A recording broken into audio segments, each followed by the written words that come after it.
Thanks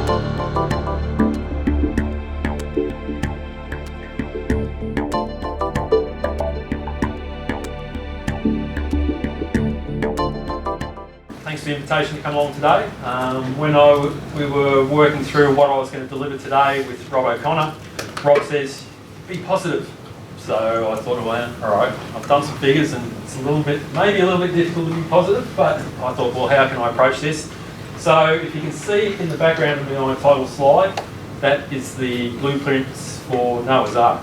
So hopefully we might need it. It's amazing how Noah could upload those to the web.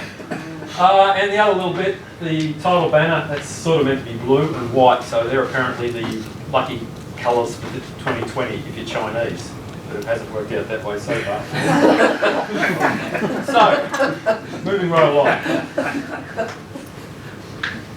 Today's discussion. So I'm going to talk a bit about planning for 2020, also looking at some of the forage, fodder and cropping options that are available, and doing the gross margins. Now the gross margins I've sort of started, normally you may have seen these sort of presentations where I've got this little spreadsheet and I get you to yell numbers at me and we see if it makes sense to irrigate using the price of, the commodity prices, the water prices. Today I've sort of picked some winners. So it is I look at this session as being a discussion rather than me just standing here crapping on for the next however long, half hour. So I'm more than happy to get questions during the presentation. Also, if I put some data up and you've got a contrary opinion, I'd like to hear it. If you agree with it, I'd really like to hear it. So ask questions at any time, and I'll hang around at lunchtime too. So if I don't cover the scenario that you were hoping to get answered, I'll try and do that at lunchtime. So jumping straight into it. So I thought, oh, planning. Yeah, how do we get inspired? So I looked on the internet, great quotes about planning. And I thought this one actually at the top made some good sense, that it takes as much energy to wish as it does to plan. So I thought, well, that actually makes a lot of sense to me. I also inserted to hope rather as well as to wish, because you can sit there and say, geez, I hope it rains, I hope, etc., etc. But actually, if we sit down and start making a plan, we've got something to work with that will help us guide us through the next 6-12 months. Now, when you go to plan, there's some things that you've got some confidence about. You might have, I've got 1,000 sheep, I've got 400 cows, I've got I need X number of tonnes of feed to get them through to this point. So that's, you can work that out. You've also, all right, in the shed I've got, X hundreds of tonnes, X tonnes of feed, or I've got some seed that I can sow and all that sort of thing. I've got a bit of water left up my sleeve, or I know I can go out and get X amount of water if I need it. I've got a very happy bank manager who's prepared to give me some more money, so I can go and get some stuff. So that's sort of some of the parts of planning that are reasonably easy to predict. But it's the next bits, and so I looked further on the internet to that well-known philosopher Taylor Swift, who said, Tay-Tay. See, I'm cool. Just because you make a good plan doesn't mean that's what's going to happen. Which I thought does make sense, because we've got all these other parts of the plan that we've got some ideas about, but we really don't know how they're going to pan out. We've heard from Guy about where we possibly get where water's going to be, but it is still a bit of an unknown. It could rain, it might not rain. The break, that's always a good topic of discussion. Previously I've said, when do you think the break is? I always get this Anzac Day bit, but we did some analysis of what happens in Kerrang, and really it's not until the third week of May that we would expect a break, and the break is 25 mil over 3 days. And I think 20% of years we don't actually get a break, it just gets colder and slowly wetter. So, it's something that we can't depend on. It's gonna happen, but when that's gonna be, don't know. Also, in terms of yield, prices, and all that sort of stuff, and this is impacted on by the sowing, by our potential sowing date brought on by either pre-irrigation, maybe, or the break, is we're going to plan on doing X sort of crops, But how does the season then impact on our ability to actually get those sort of target yields that we're hoping for? And in terms of variable sowing date, the cereals are probably a little bit more flexible than the broadleaf crops. And some trials we did out at the ICC trial block last season, really to get the best value per megalitre out of those broadleaf crops, it was to fully irrigate. So, and that's simply, and I'll explain it a little bit more in detail further in the presentation, but it's simply about the ability of that crop to build potential before we get into the spring irrigation season. Leading on to that is the yield penalty from late sowing.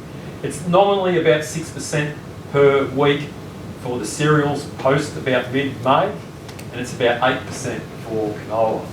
So they're estimates.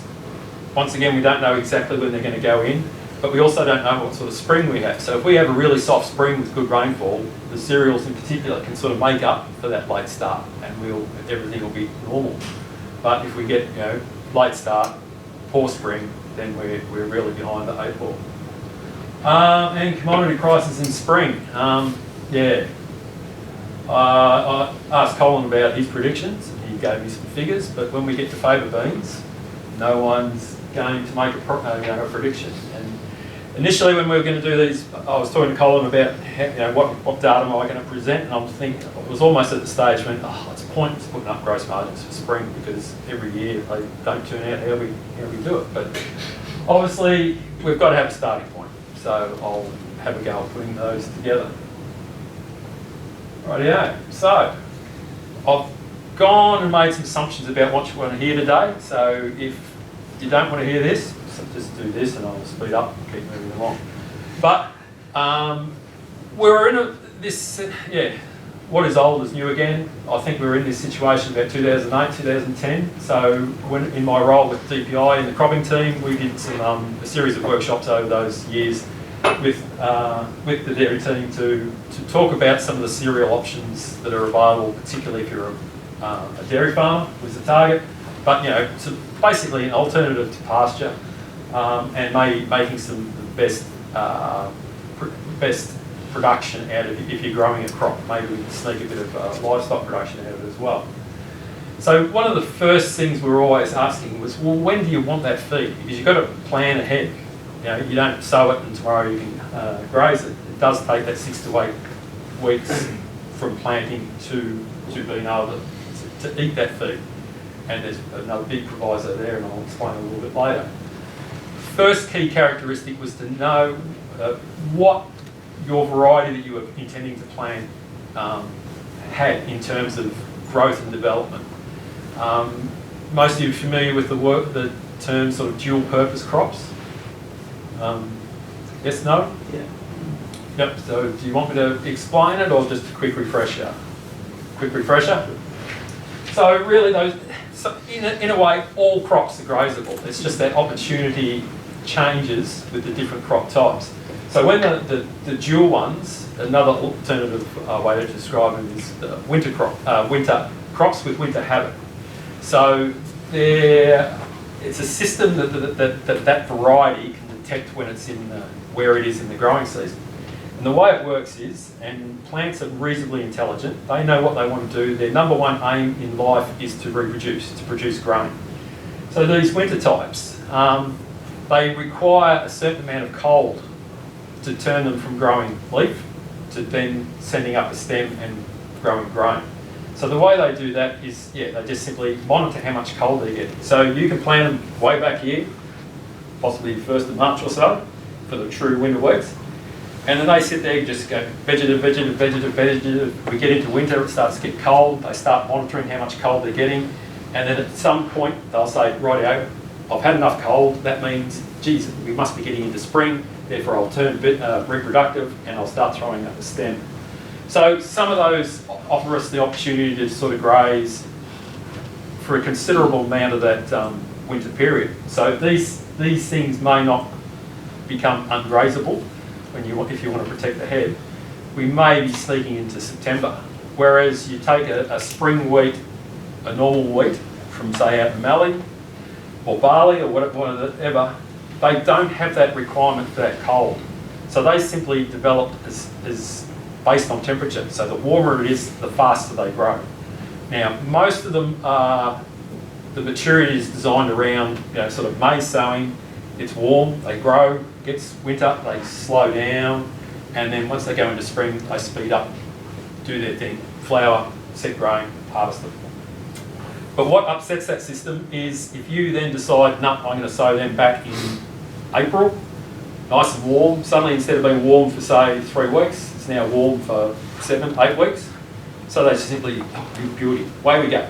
We go really fast. So we get good feed, but we could end up in a situation where they're starting to throw up heads in July. So if you're is that any good to you? You're not going to be able to make much hay or silage. You could eat them down, and then if that's all you need is that sort of late autumn, early winter feed, that's a fine scenario. But if you want them to do something else beyond that, then it becomes difficult. And the other little bit on the bottom, we were playing with these things, as I said, back 2008, 2010, and what we were noticing that some of these cereals wouldn't germinate when we were trying to put them in sort of that very early March period. We were getting poor establishment, rather. So we had a bit of a play, and when we started to look at some of the temperatures that we often receive, soil temperatures of 30 degrees plus in early March, it was knocking around some of these long season materials, particularly the oats. So we actually got the Kerrang High School kids involved because it involved a lot of counting of seeds and counting of things. So I hate that. So it was great to get the kids to do it. But there's very little information available about how high temperatures affect some of the varieties that are for sale. In the US, you can actually download things that said, if you're planting and it's 90 degrees Fahrenheit, these ones, and as it gets cooler, it opens up a wider range. But we don't seem to have that information in Australia. But as a very much of a rule of thumb, I would say if it's too hot to plant ryegrass, it's too hot to plant some of these cereals as well. Now, this is my table to rival Colin's horrible slide of the day.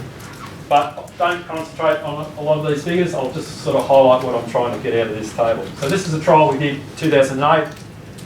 It was aimed at dairy because we selected, we've got ryegrass up the top, but we also got each of the sort of major cereals, oats, trip, barley and wheat, and picked 3 varieties of different habits. So here we've got Dictator, which isn't really a grain type, but it's it's that sort of driven by temperature type barley. Grows fast when it's warm. This is sort of a mid-season, and Urambia's got some of that requirement, so that requirement for cold temperatures to sort of set where its growth is, similar with the wheats. So don't worry too much about the names, just spring type, long winter type, long winter type. These are long season, and I'll explain a little bit more that they're a bit different. So the first thing, I said, potentially we'll have something to graze in 6 to 8 weeks' time. But if you look at all these figures, so these on between the green and all these figures here are all dry matter, tonnes per hectare. But if you look at the long season wheat, 0.3 of a tonne. So they are very slow to get going.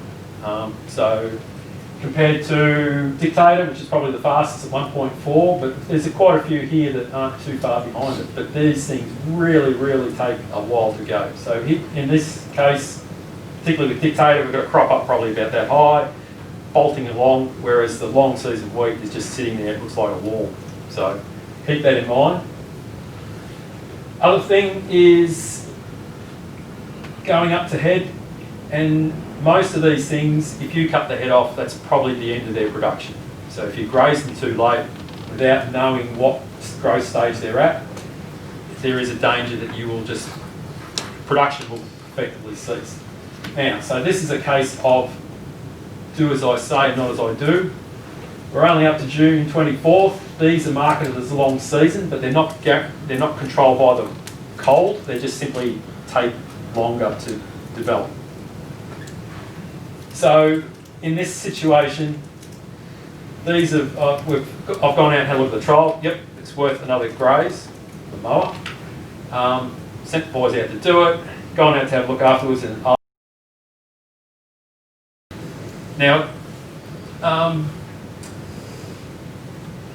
and this is, I suppose, where, do I buy hay or do I actually try and grow it? Because you're still at the mercy of Mother Nature to get all of this to happen. So a few of the pitfalls, because obviously a lot of the dairy farmers, as soon as we came back available, got out of cereals and went back to growing grass. Because there's some advantages in growing grass and not growing cereals. One of the key things we saw when people were trying to do the cereals last time was just grabbing any old variety and sowing it with no sort of understanding of the variety, maturity, and the requirement for cold or whatever, and just throw anything in, particularly oats, and they were flowering in June. It was just, what was the point of that? It looked nice and green, but it's, what are you going to do with it? Another trick, and this was related particularly with the forage cereals like Moby or Dictator barley, the people just sow too much. They had a paddock, just sow the paddock. Then put stock in there, and the stock is just like, there's lots of feed there. So what a sheep, I'm not sure if cattle are quite as bad, but sheep will just simply sit in the corner, mow one lot down to keep it nice and short and nice and fresh little leaves, and they just ignore the rest of the paddock. It's a bit like that with forage brassicas too, that they like it short. So if you put too much in or have not enough stock, you end up with nice bit of good pasture, crop here that's quite edible, and you've got the rest of the paddock is just absolute cardboard. So try and match your requirement with what you sow. One of the tricks also is grazing withholds for pesticides. A couple to be aware of. A lot of cereal seed is treated with gaucho. It's a sort of fallback for protection from Russian weed aphid that's been kicking around the last couple of years. It's got a 9-week withhold on it, I think. And another one which is probably more of interest to the dairy farmers, is there's a new canola seed treatment. I think it's called Olivo or something. There's actually no MRLs established for the dairy industry. So if you're buying canola hay this season that's had Olivo on it, now this may be addressed by the time you do it, but at the moment, you really, by the letter of the law, shouldn't be feeding it to your cattle. Now that's only happening this year. Old canola hay from last season, not an issue, but it may be an issue coming forward. And there's a few other little bits and pieces there, but I haven't got time to go into them all. I've covered sort of grazing past the beginning of stem elongation. If you only wanted the feed to go that far, that's fine, but if you wanted it to go through to hay or whatever, you've just wrecked your yield potential. Another one we found, it happens in all cereals, but particularly where people were trying to sow some of these forage like Moby or Dictator, is that when the cereals germinate, they have sort of like the first root system is a little fibrous one. You've probably seen this. After about 3 leaf stage, they re-establish the crown and they start to send out the big roots, the ones that actually drive yield and everything. They also are the roots that anchor the plant into the ground. So when you go to graze your cereals, you've all run out there and you just did a little sort of grazing test. You try and just break the leaves off. And that sort of makes sure that the plants are anchored in the ground so the stock don't just simply rip them up.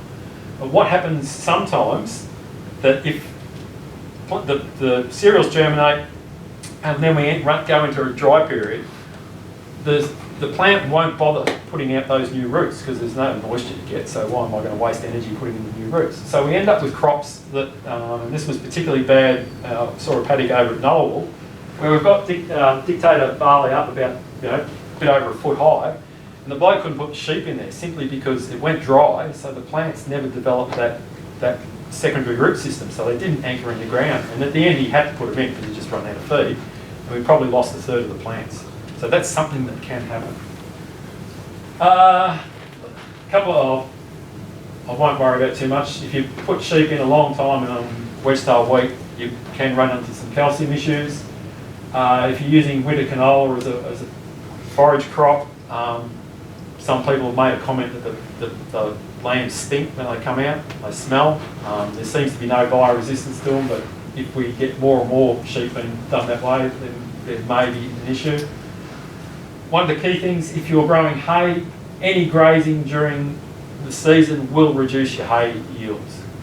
We saw that every time we did a graze and hay cut, that any grazing reduced your hay yield. Wasn't necessarily the case with grain. On irrigation with lots of water and lots of nitrogen, we could always maintain our grain production, but hay production always fell.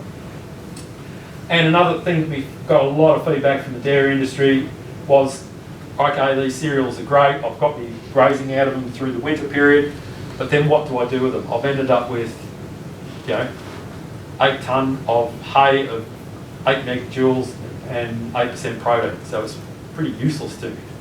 So that was terrific. I grew all this stuff, but I've now had the expense of conserving it for what purpose? 5. I've only got 20 slides to go. And if I stay this far away, you can't kick me. Right, so what are the pluses though? Range, as we've already covered, there's a range of varieties to suit your sowing date. We've also got some herbicide tolerances in some of the canolas and wheats or barleys that can allow you to do some weed management as well. They tend to be more water efficient than ryegrass, more kilograms per millimetre. They require less preparation, not no preparation, less preparation than trying to prepare a seedbed for ryegrass or clovers. They do grow faster in winter. One of the big things, and this is more aimed at the sheep guys, that having a bit of a crop in there, throwing your sheep in there on the crop, gave your pastures a bit of a break in that sort of winter period. So if you think about pasture or plants as little solar panels, the more solar panels, the more you can grow. So by just giving their pastures a bit of a break, it allowed the leaves to get out, get more sun. So that means the rate of pasture growth can pick up. It's hard to value that, but they really like that ability to set their pastures up for the spring. Now, did some presentations 12 months ago around about pre-irrigation. I really focused on that potential yield loss if we don't get the break at the right time. How much do we lose? And did the cost of that water justify or the potential loss of production? But there's lots of other things that pre-irrigation gave. And that's, I suppose that's I'll get to that in a second, but that second point there, that in terms of getting response to irrigation water, we get far better response in the spring, as we saw before with the doubling of the cereal yields, but we have to have a crop that can respond. And what was interesting in a trial we had out at the block with the ICC is that we did exactly that. We had plus or minus pre-irrigation, plus or minus 1 or full spring irrigations. What really came out was so water doesn't come on till sort of mid-August onwards. So we really need shoots or biomass. So shoots more in the cereals or biomass in canola and to a lesser degree fava beans to actually have some yield to drive. So where we didn't pre-irrigate last year, even though we had a pretty good start, above average rainfall for May and it fell on the 1st of May, we never accumulated enough biomass to really have a decent crop. So we didn't really get much of a response to water in the canola. Maturity was a big factor too. We put in a range of wheats, everything from an early maturing Axe to a late maturing DS Bennett. So I was thinking, the early one will go better because it'll finish on that 1 spring irrigation. Right, but what actually in both the 1 spring, no pre-irrigation, 1 spring only, no pre-irrigation, fully spring, the long season DS Bennett was actually the best yielder and best return per megalitre. Simply because by the time we got to mid-August, the Axe had said, nah, season's not very good. I was going to say another word, but better not, I'm on video. So it had done all its stuff. So by the time we got to mid-August, it had already set its yield potential. It heads were nearly out, so adding extra water simply gave us greater grain size and a few extra sort of secondary tillers when it got wet. So it didn't have the opportunity to respond, whereas the DS Bennett had sat there over winter, just tillering quietly away, and then when we gave it some water, it said, thank you very much, and away it went, even just with just 1 spring irrigation. So that was quite, a little bit of a different story than I thought we were going to get. And obviously, if you haven't got any nitrogen, you're not going to get any response. Big issue for us out of the trial block is that we really rely on pre-irrigation to start the program to get on top of our weeds. And the other one is when to start spring irrigation. Where we didn't pre-irrigate, it went from having adequate moisture to, geez, it's dry almost overnight. We've got a few of those warmer days in August. So logistically, we've got a little trial block, that's easy to fix. We can get water in there, in a few days and everything's happy. But you guys on Broadacre, you're potentially going to have to start, if you're going to spring irrigate, 2 weeks before it's required, simply because you don't build that buffer if you don't pre-irrigate. And we never accumulated enough moisture last year really to get any moisture below 200 mil. So the results of the best value trial, best value per megalitre. In our situation in Kerrang, canola, favours, the best value per megalitre was to do the job properly. So pre-irrigation, get the crop established, build up a canopy over winter, and then go full irrigation in the spring. With the cereals, no pre-irrigation plus 1 spring irrigation, variety dependent. Is that a question? Or? Nope. So last year, decent break in May, yep. So that in the case of cereals, you would have had a decent stand to put water on in spring? Variable stand. No.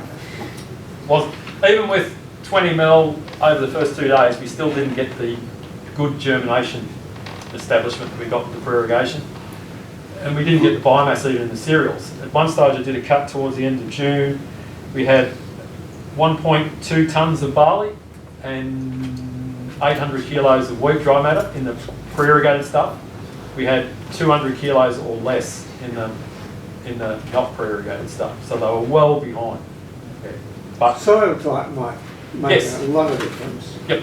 So yeah, we're grade cracking clay. So if you're on a lighter sandy soil, on a red soil. Yep. So in that case, the favours wouldn't need pre-irrigation, but you'd still want them out fairly early. And the cereals, definitely, that just reinforces that no pre-irrigation plus 1 spring is probably the best way to go on a lighter soil type. Moving right along. I'll just ignore these. I did the gross margins for the results we got. Where we price water at $60 if we're using allocation, we've made some money. No pre-irrigation 1 spring with the wheat, $5.20. But everywhere where we use the opportunity cost of water, it's just a sea of red, which is probably not surprising. So you guys, and that's similar here with the canola, full pre-irrigation plus full spring, $390 was our best return per megalitre. And a big difference in 2.2 tonnes with 1 spring, 3.7 with 2 spring, which was another little bit of a surprise. Now, it takes too long. It's taking long enough already. It takes too long to go through all the normal scenario where you give me your opportunities, scenarios of plus or minus pre-irrigation, all that sort of stuff. So I went through and just used the best bets that we've got out of our trial from the ICC and went back and worked out, well, what price is water when I break even? So this is break even, not make a profit. So barley at $240 a tonne. I'm growing 5 tonnes a hectare with 1 spring irrigation, using about 1.5 megs. Water has to be below 550. Now, does that make sense? Wheat, we're getting a better price. We're still growing about 5 tonnes, 1 spring irrigation. Water, break-even price, water is about $700 a meg. Canola, full irrigation, growing 3.5 tonnes. Water's got to be below $400. Favour beans, I'll put 350 there, but who knows. 225. If that goes to $700, that goes to $700. So that's how volatile, whether it's favour beans is a good idea or not. You just need the time machine to go forward to harvest and come back again. Hay, $240 a tonne. We're going to grow 10 tonnes on a pre-irrigation plus 1 spring. So water's still got to be below $600 before we start making a profit. Anyone done the figures and say, geez, that's bullshit? Or so no one's going to challenge me? No, last slide. How many irrigators do you reckon you'll have left at that price of this water? To what we've got now? Well, how long are they going to hang on? Well, I've got one guy who's nearly made more money in the last season because he's decided, no, I'm not irrigating, and he's generated a pretty good cash flow. It relies on having allocations, of course. Yeah. That's correct. But Yeah. but he's ticking along all right. So look, I'm not going to say, well, I can't say how long they're going to last because don't know.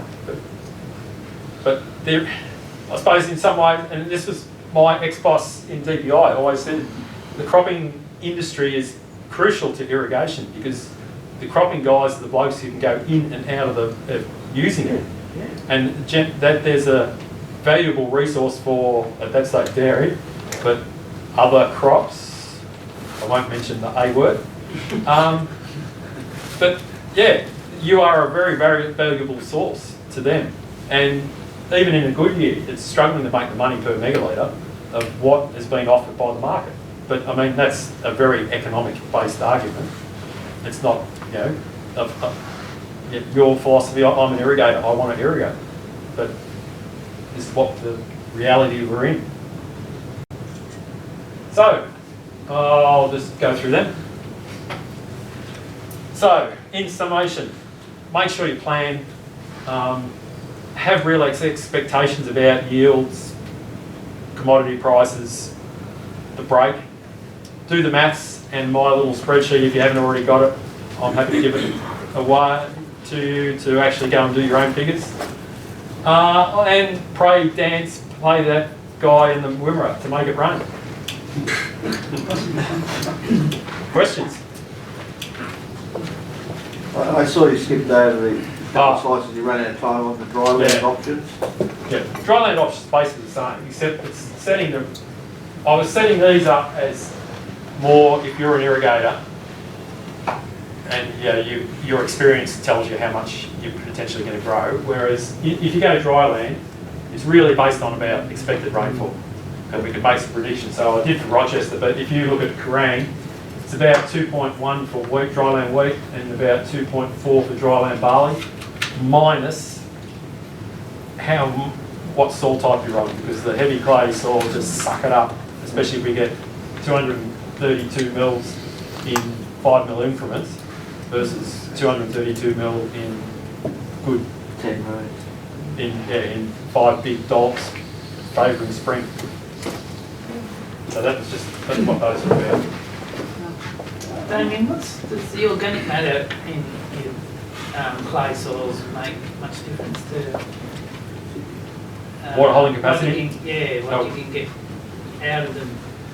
Limited. I'll say no, but where organic matter becomes important for us in terms of the clay soils is structure.